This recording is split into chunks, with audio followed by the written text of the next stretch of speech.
What's up guys, Matt here, and in this video, oh gosh, I'm gonna be reviewing this Nulaxy FM transmitter. And what I love about this thing, it's SD card compatible to load music on there. There's an aux port available, and it does have a port for USB to charge your phone. 5 volts, 2.1 amps. So I'll show you kind of just the user experience here. Plug it into a cigarette lighter.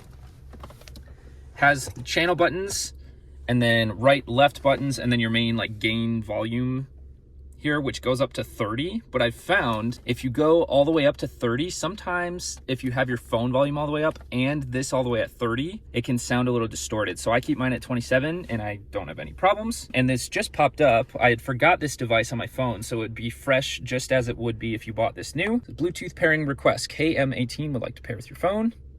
Hit pair. I don't want my contacts to sync. KM18 connected.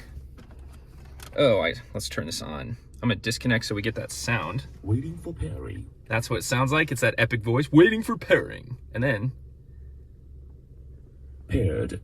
Paired. So that's what happens when you turn it on. Now we're essentially paired. I have my FM set to 88.9 and this also set to 88.9. And as you can see, got the volume up and it's clean. Also love being able to plug iPhone cable in, charge cable. This is not included. Boom. And phone's charging, wirelessly connected to audio. Big lifesaver. This thing's awesome. That is this Nulaxy FM transmitter. Hopefully this helps.